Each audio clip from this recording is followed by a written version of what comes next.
Thank you so much for joining us again as we continue our Justice for Aaron Brady campaign. Most of you are very aware that we have been looking at a podcast created by Nicola Tallant and Neil Donald. It's entitled Crime World, and it was dealing with Aaron's conviction and Aaron's trial. And we're going to continue to have a little look at another clip from that. But what I want to also incorporate into it is the whole aspect of the mainstream media in Ireland and how this was used. The mainstream media in Ireland was used as a tool by the authorities to create and manufacture a false narrative that has been questioned and has been put under severe scrutiny. And as all of you are aware, our mainstream media has fallen very, very short of any sort of moral aspect in taking hold of the questions the campaign, Aaron's campaign, has put forward. And we're going to just look into the aspects of that and to give us some taste of how the mainstream media operated. Just going to play a little clip here. It was a short video created by Robin Schiller and Evening Herald. It tells us exactly what the mainstream media should be doing. He does get that right, what they should be doing, given the whole story and getting all the information out there. But they also used this little short clip that went out on Twitter as some sort of a hero congratulations to Daniel Cahill.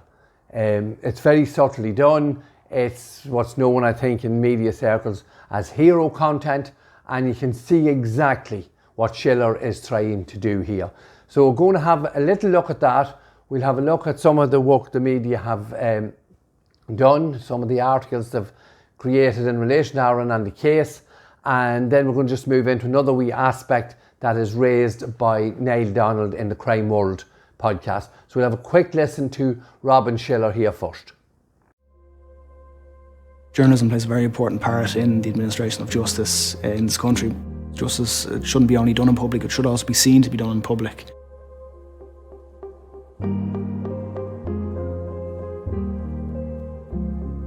I think it was the longest criminal trial in Irish criminal history. It went on for nearly 9 months and sat in front of the jury for 122 days, and there was also many months of legal argument. So I suppose what you would see in a print article the next day or online would be 500 to 600 words of a kind of summary of 6 hours of evidence sometimes. It was a very complex criminal trial, and I suppose the focus is, listen to what's happening in the courtroom and trying to make it readable and understandable for our readers. There was very kind of technical evidence in some ways, there was witness evidence, there was a lot of different strands from different jurisdictions. So I suppose from the actual court case itself, it was important to tell that story and tell the evidence and present both sides. The prosecution and the defence have cases to make. It's very important that you remain detached from it and remove yourself from any kind of emotions you may have. It's obviously a case that, caused a lot of sympathy for Adrian Donoghue, and there's a lot of emotion involved in it, but there has been instances where trials may have collapsed or have collapsed. So it's very important to stay within those legal parameters to ensure you're not prejudiced in the case. You may be sitting in a court and you mightn't agree with what's being said, but I suppose you have to act within what's said in the courtroom and within the legal principles of that course to give somebody like Adrian a voice and to tell his story as well, which he obviously can't do because of the actions of Aaron Brady.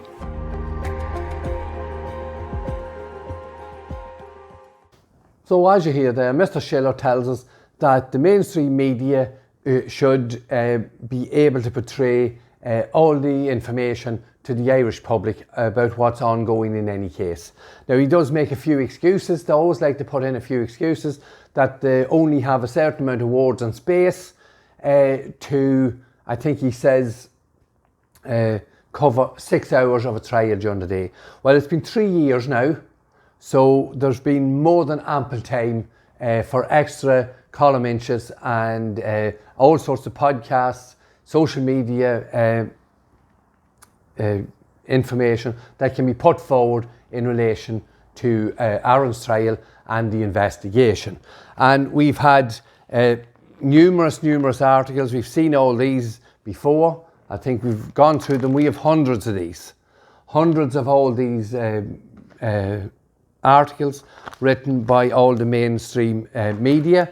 And What we are saying here is we have sent out questions on each and every article. Each and every article we have questioned. And the mainstream media at no time have questioned what we have said. They have no rebuttal whatsoever on all the facts and details we have put forward in over 170 videos.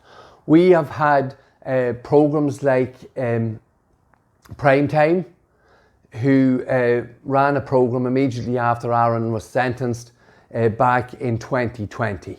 Now we have created, I think over 20 videos rebutting what Cummins, Reynolds and Schiller said in that program. It was absolutely disgusting. It's the worst piece of propaganda we've ever seen, and obviously it was made prior to Aaron being convicted and sentenced. It had to be. So it shows you the preparation put in by the mainstream media on the behest of An Garda Síochána and the Irish authorities. And then we had a seriously pathetic attempt by Stephen Breen in association with Pat Marry, and I think it was the Irish Sun, to create a podcast, The Making of a Detective. An ego-boosting production on behalf of Senior Investigating Officer Mr. Pat Marry, who again portrayed something that simply didn't happen. The man is living, Pat Marry is living in complete fantasy land. And again, we created, I think, 16 or 17 videos rebutting what Pat Marry said in 3 podcasts in respect of the murder of Detective Garda Adrian Donoghue. It was clearly a pathetic, ego-boosting, some sort of propaganda promotion for Pat Marry as some sort of a celebrity Columbo or Kojak or some of those TV detectives, because that's who that man really believes he is. He thinks he's a celebrity detective. And that comes out very, very clearly in the podcast. And all those videos we created to rebut the Primetime programme and The Making of Detective, and indeed all this media articles, all those videos are in our archive on either the Facebook Aaron's Facebook page or on the YouTube channel. So we have called the journalists out. So it's time to bring it to some sort of a head or a crescendo, if you like, if you want to use that analogy, because there's no room anymore for these people in the Irish media to really be sitting on the fence. And as you can see, Robin Schiller goes through the whole, shall we say, sermon of journalism matters in Ireland. And all these people here, Breen, Bracken, Reynolds, Cummins, Reynolds, Schiller, O'Connell, Chute, Toole and Healy.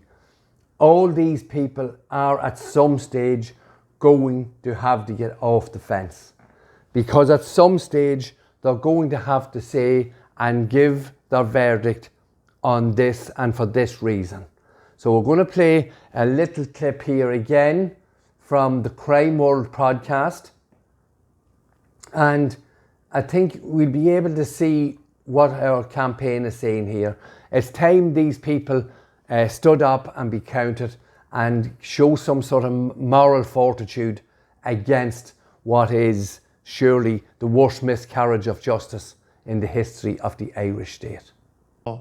To the courts again, really, like, you have to look at Adrian Donoghue's family, who spoke outside really, really movingly, his wife in particular, and think that is where your sympathy has to go. A man who deserved nothing like this, a family who deserved nothing like this to happen to them, and that it's easy to look at some of this and look at the kind of almost cartoony aspects to it and forget that there is a grieving family, and that even these campaigns where I'm not saying they're directed at that family, but these things must be hard for them to hear. I was going to say that. It must be very hard for them to know it's out there and it's, it's ongoing. But, Lordship, I'm sure that can be... The brutal murder of Detective Adrian Donoghue has always been the centre and the focal point of Aaron's campaign. And indeed, through dozens and dozens of all the newspaper articles, we will see pictures of Adrian Donoghue and members of his family. And obviously, nothing could be closer to the truth than this is such an horrific loss for any family.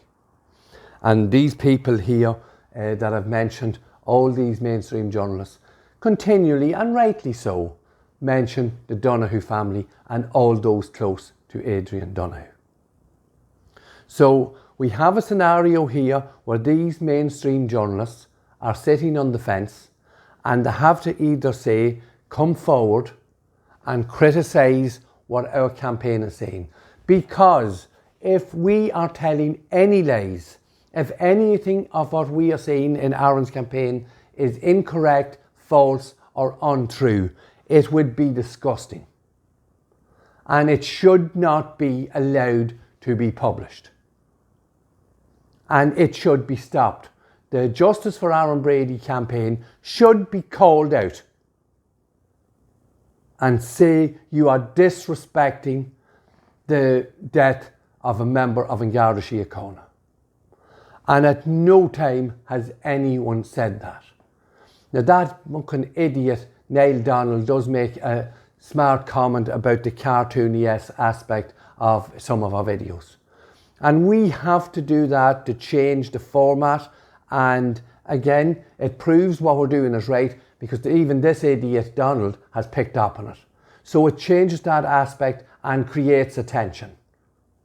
And unfortunately, we cannot apologise for that, because it is the reason for and the aim of the campaign to raise awareness to what's happening. So if these people are in any way genuine, if there's one scintilla of morals or ethics in any of those people who I've mentioned, here they are again.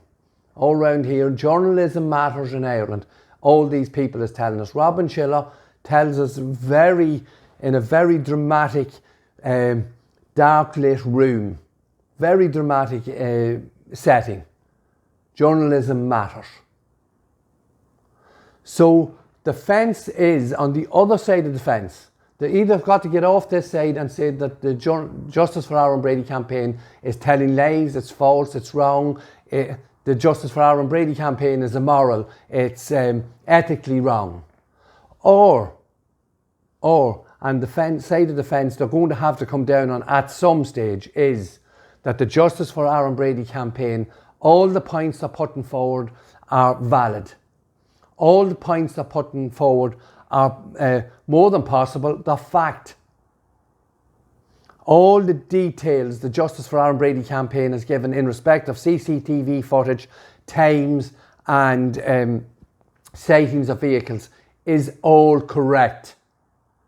Therefore, the bottom line on this side of the fence is, if any of the 170 videos, any of them, even a scintilla, as Brendan Graham would use quite dramatically in a courtroom, if a scintilla of what we are saying is correct, Aaron Brady cannot, and Aaron Brady is not, the man who shot and murdered Detective Garda Adrian Donoghue. So all you people here, either come and attack us or else do what is right, morally and ethically right. Because it's an absolutely fucking disgrace what you people are doing to people who you portray as victims, and they are indeed.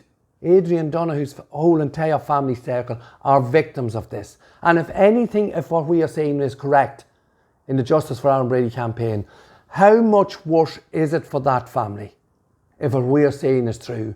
And the man who shot the person they love is still walking about. At some stage, some of you bastards in the mainstream media in Ireland are going to have to address that. And it is, and I do apologise for swearing in this aspect of the campaign, but when we see the likes of Robin Schiller there making a hero of Daniel Cahill, it really is gut-wrenching. And I'm sure most of you have seen, and I know the mainstream media have seen his recent production where he is glorifying child paedophilia and child prostitution. And that's the man we have to look at, who put our son in prison for 40 years. It's not simple. And we have people like Schiller, Reynolds, Bracken, Toole, all these people trying to make a hero of this man. It has to stop. It has to come to an end. No more sitting on the fence, because it's simply disgusting. And as we've said before during the course of Aaron's campaign, for all the families involved, there is no closure, because Aaron Brady's conviction is unsafe.